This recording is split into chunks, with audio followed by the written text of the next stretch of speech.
ಅಂತವ್ರು ನನ್ನ ಆಫೀಸ್ ಮುಂದೆ ಬರಬಾರ್ದು ಅಂತ ಹೇಳ್ತಿದೀಯಾ? ಇವತ್ತು ನಾವು ಪ್ರವಾದಿ ಅವ್ರ ಬಗ್ಗೆ ನಿಂದನೆ ಮಾಡ್ತಾ ಇದೀಯಾ? ಇಷ್ಟಿದ್ರು ನನ್ನ ಸಮಾಜ ಸುಮ್ಕುತ್ತಿದೆಯಪ್ಪ ಅಂತಂದ್ರೆ ನಿನಗೆ ಅಂಜು ಸುಮ್ಕುತ್ತಿಲ್ಲ, ನಿನಗೆ ಅಂಜು ಸುಮ್ಕುತ್ತಿಲ್ಲ. ನೀನು ಚಿಲ್ಲರದನ್ನು ಗೊತ್ತದ ನಮಗೆ. ನೀವು ಚಿಲ್ಲರ.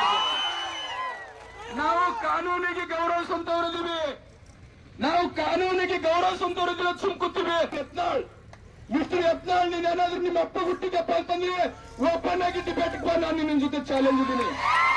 ಓಪನ್ ಆಗಿ ನನ್ನ ಜೊತೆ ಡಿಬೇಟ್ಗೆ ಬಾ. ನಾನು ನಿನಗೆ ನೀನು ನಕಲಿ ಹಿಂದುತ್ವವಾದಿ ಅಂತೇಳಿ ನಾನು ಪ್ರೂವ್ ಮಾಡಿ ತೋರಿಸ್ತಿದ್ದೀನಿ. ನೀನು ಹಿಂದುತ್ವವಾದಿ ಅಲ್ಲ ಅಂತ ಹೇಳಿ ನಾನು ಪ್ರೂವ್ ಮಾಡಿ ತೋರಿಸ್ತಿದ್ದೀನಿ. ನಿಜವಾಗಿ ನೀನು ನಿಮ್ಮ ಅಪ್ಪ ಹುಟ್ಟಿದೆ ಅಂದ್ರೆ ಬಾ ನನ್ನ ಜೊತೆ ಡಿಬೇಟ್ಗೆ. ಆ ಕೆಲಸ ಮಾಡೋ ಧೈರ್ಯ ಇಲ್ರಿ, ಆ ಕೆಲಸ ಮಾಡೋ ಧೈರ್ಯ ಇಲ್ಲ. ಯಾಕಪ್ಪ ಅಂತಂದ್ರೆ ಇದು ಬಸವನಾಡು.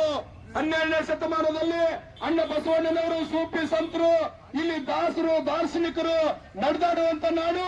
ನಾವೆಲ್ಲರೂ ಇಸ್ಲಾಂ ಧರ್ಮಪ್ಪ ಅಂತಂದ್ರೆ ಸಮಾನತೆ ಹಾದಿ ಮೇಲೆ ನಡೆಯುವಂತವ್ರು, ಶಾಂತಿಯ ಸೌಹಾರ್ದತೆ ಹಾದಿ ಮೇಲೆ ನಡೆಯುವಂತವ್ರು.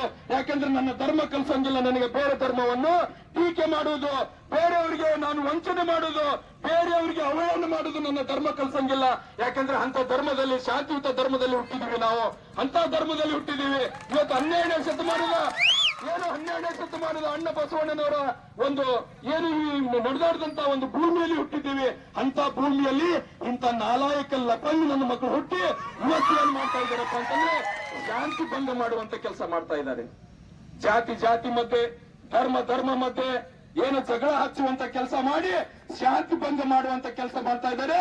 ಅದಕ್ಕೆ ನಾನು ಸರ್ಕಾರಕ್ಕೆ ಆಗ್ರಹವನ್ನು ಮಾಡ್ತೀನಿ, ಇಂಥ ನನ್ನ ಮಕ್ಕಳಿಗೆ ಒತ್ತೊಳಗೆ ಹಾಕಬೇಕು ಮೊದಲಂತ ಹೇಳ್ತೀನಿ. ಇಂಥ ನನ್ನ ಮಕ್ಕಳಿಗೆ ಒತ್ತೊಳಗೆ ಹಾಕಬೇಕು. ಇವೇನ್ ದೊಡ್ಡ ಬಾರಿ ನನಗೆ ಗೊತ್ತಿದ್ರಿ.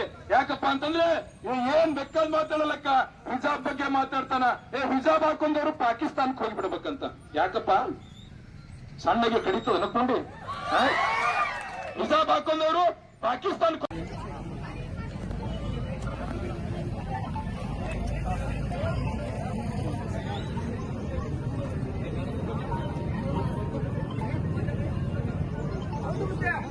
ಅಂತ ಮನವಿ ಪತ್ರವನ್ನ ಮಾನ್ಯ ಜಿಲ್ಲಾಧಿಕಾರಿಗಳ ಮುಖಾಂತರ ಸರ್ಕಾರಕ್ಕೆ ಈಗಲೇ ಕಳಿಸಿಕೊಡ್ತಾ ಇದ್ದೀವಿ.